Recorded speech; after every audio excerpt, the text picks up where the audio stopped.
Halo semuanya, kenalin aku Saura dan aku akan jadi tutor QuickFit kalian untuk mata kuliah MPSD atau Metode Penelitian Statistik Dasar.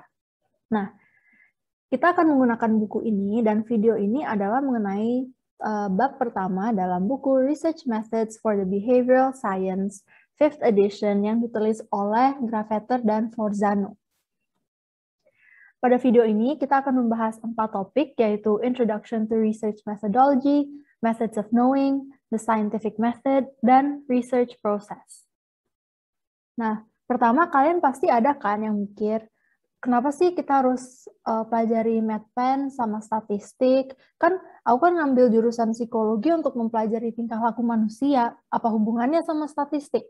Aku kasih tahu ya. Jadi, pertama, para pakar psikologi itu perlu melakukan penelitian untuk mendapat informasi yang akurat dan valid mengenai tingkah laku manusia. Dan untuk mendapatkan hasil penelitiannya, ilmu statistik itu sering banget digunakan. Makanya penting untuk kalian untuk mempelajari statistik. Kedua, dengan mempelajari metode penelitian, pastinya kalian sendiri juga bakalan bisa melaksanakan penelitian sendiri dengan baik dan benar. Dan ketiga adalah kalian bisa memahami, mengevaluasi, dan menginterpretasikan data atau hasil penelitian. Ini tuh penting banget loh, karena kedepannya kalian akan diharuskan untuk membaca banyak banget laporan penelitian, dan pastinya kalian harus ngerti kan. Tuh. Oke, semoga kalian sekarang ngerti ya kenapa penting banget untuk mempelajari MedPen dan ilmu statistik ini.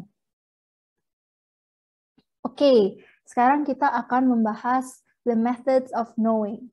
Methods of knowing ini ada 6, dan kita akan membahas satu-satu.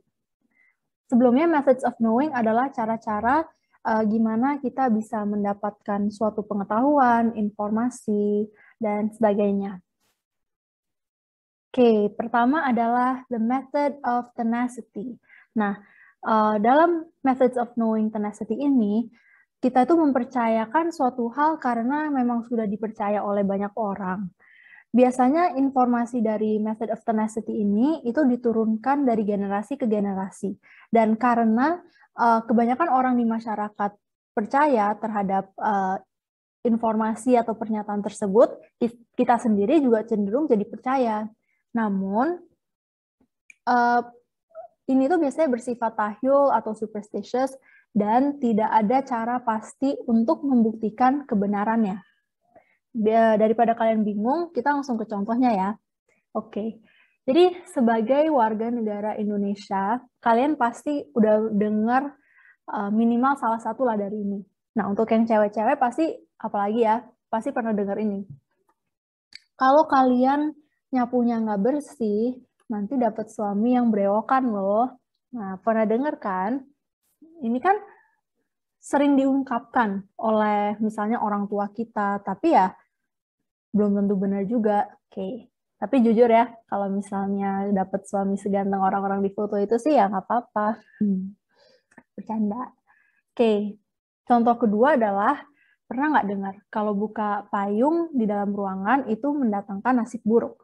Atau kalau kalian duduk di atas bantal, nanti pantatnya bisulan, jadi jangan duduk di atas bantal. Nah, itu semua adalah contoh-contoh pengetahuan yang didapatkan dari method of tenacity. Bersifat tahyul ya. Oke, yang kedua adalah method of intuition atau intuisi. Di sini kita mendapat informasi atau pengetahuan dari perasaan atau gut feeling kita. Nah, jadi di sini tuh kita menganggap suatu hal itu benar karena perasaan kita yakin aja kalau itu benar. Contohnya adalah, bayangin kalian kalian lagi tersesat nih. Terus kalian tiba-tiba berada di sebuah pertigaan. Apakah kalian akan belok ke kanan atau ke kiri? Nah, keputusan yang kalian ambil itu bakal berdasarkan gut feeling kalian, dan itu adalah contoh method of intuition. Ketiga, ada method of authority. Di sini kita mendapat informasi dari sosok yang kita percaya atau ahli pada sebuah bidang. Contohnya, kalau misalnya kalian sakit, kalian akan mencari informasi selanjutnya atau berobat ke dokter. Kalau misalnya kalian ada masalah hukum nih, siapakah yang kalian akan cari? Tentunya kalian akan cari sebuah pengacara atau tokoh penegak hukum. Gitu. Namun, metode ini juga ada kelemahannya sendiri. Biasanya, orang itu bersifat bias terhadap sosok otoriter yang mereka percaya. Jadi, method of authority ini bersifat subjektif. Nah, ada lagi nih yang namanya method of faith. Apa sih bedanya method of faith sama method of authority? Kok mereka dimasukin ke slide yang sama gitu di sini? Oke, jadi kalau method of faith itu kita langsung percaya tanpa mempertanyakan atau meragukan pernyataan yang diberikan. Jadi, maksudnya adalah di sini apapun yang sosok otoriter yang kita percaya itu bilang, kita langsung percaya tanpa mencari informasi dari sumber yang lain. Misalnya, ada nih dokter yang kita benar-benar suka, kita agumin, kita sangat percaya sama dokter itu. Tapi di keadaan yang sekarang atau di suatu keadaan, dokter itu bilang, vaksin itu bohongan, vaksin itu nggak ada guna. Itu adalah sebuah pembuatan, suatu hal yang dibuat oleh pemerintah, dan bahkan bisa membuat kita lebih sakit ataupun meninggal. Misalnya ya, kalau kita mengikuti method of faith, kita akan langsung percaya terhadap pernyataan yang diberikan. Kita tidak akan mencari informasi dari dokter-dokter terpercaya lainnya. Atau bisa juga ketika kita sakit, kita mencari pengobatan alternatif atau kita pergi ke dukun. Itu juga termasuk method of faith. Oke, keempat ada the rational method of knowing. Di sini kita menggunakan penalaran logika untuk mendapatkan suatu informasi. Dan ini dilakukan dengan menarik kesimpulan dari premis atau pernyataan yang ada. Oke, di sini premis adalah suatu pernyataan yang mendeskripsikan fakta atau asumsi yang dianggap benar. Jadi di sini itu kita nggak cek lagi premisnya itu benar atau enggak. Kita langsung asumsi bahwa premisnya benar. Makanya kita harus hati-hati di sini karena ada kemungkinan kesimpulan yang diambil bakal tidak valid atau salah. Ini terjadi kalau premisnya salah ya, atau tidak beneran faktual. Contohnya adalah, misalnya, premis pertama adalah orang Indonesia suka makanan pedas. Premis kedua adalah Siti merupakan orang Indonesia. Pastinya kesimpulan yang diambil dari itu adalah Siti suka makanan pedas. Padahal kalau dipikir-pikir, belum tentu kan Siti itu suka makanan pedas. Nah, makanya kita harus hati-hati dengan metode rational method ini. Yang kelima itu ada empirical method. Dari namanya kira-kira kalian bisa nggak tebak ini tuh gimana sih apa method of knowing yang ini? Oke, aku kasih clue ya. Mata, telinga, hidung, dan mulut. Oke, kalau masih belum kebayang, empirical method ini adalah ketika kita menggunakan indera kita untuk mendapatkan sebuah informasi atau pengetahuan. Jadi kita mengumpulkan informasi dari apa yang kita lihat, apa yang kita bau, apa yang kita dengar, atau apa yang kita rasakan. Contohnya adalah, misalnya kalian lagi di mall nih, terus udah mau pulang, kalian keluar dari mall, terus kalian lihat, kok mobilnya ada yang basah, kok ada suara air mengalir, sama kok baunya itu udaranya agak bau rumput ya, atau bau tanah gitu. Nah, dari semua informasi yang diambil oleh indera kita, kalian bisa menyimpulkan bahwa atau mendapat informasi kalau, oh, tadi itu ternyata hujan. Itu adalah empirical method.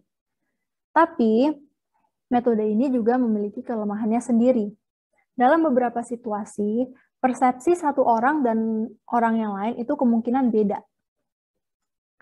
Jadi misalnya, mungkin yang saya tangkap, saya persepsikan dari suatu keadaan itu beda dibandingkan apa yang kalian persepsikan dari sesuatu keadaan. Nah, ini tuh bisa terjadi karena persepsi seseorang itu dipengaruhi oleh prior knowledge yang mereka punya, kepercayaan yang mereka punya, atau ekspektasi gitu. Nah, method of knowing terakhir adalah the scientific method. Di sini kita memformulasikan atau mengajukan sebuah pertanyaan dan mencari jawabannya secara sistematis. Oke, apa yang dimaksudkan dengan sistematis? Maksudnya adalah kita mengikuti step-step tertentu untuk mendapat suatu jawaban atau suatu informasi atau suatu pengetahuan. Nah, kita akan melihat step-stepnya. Oke, pertama adalah observasi. Kita harus melakukan observasi secara umum, jadi ini nggak usah observasi yang casual aja lah yang ini. Dan dengan observasi ini, kita mengajukan sebuah pertanyaan. Makanya kalau dilihat lagi, kan ini kita memformulasikan atau mengajukan sebuah pertanyaan. Ini diambil dari hasil observasi awal kita. Yang kedua adalah kita membuat sebuah hipotesis. Dari pertanyaan yang kita ajukan, apa sih kira-kira hipotesisnya gitu. Ketiga, kita membuat prediksi yang bisa diuji. Keempat, kita melakukan observasi yang telah direncanakan. Nah, bedanya 1 sama 4, observasi biasa sama yang poin keempat adalah, di poin keempat, kita udah harus ngerencanain nih, gimana cara observasinya, apa yang bakal dilihat secara spesifik, dan lain-lain. Ini tuh penting karena, balik lagi ke tadi, persepsi satu orang sama orang lain tuh bisa beda. Jadi kalau misalnya kita melakukan suatu penelitian dengan teman, penting banget untuk udah direncanakan apa aja yang bakal diobservasi. Biar nanti untuk mengecilkan kemungkinan persepsi kita itu beda. Dan terakhir, poin kelima adalah support, refute, atau refine the original hypothesis. Jadi dari hasil observasinya, kita lihat hipotesis awal kita itu benar nggak, salah nggak, dan kalau salah, kita harus gimana, gitu.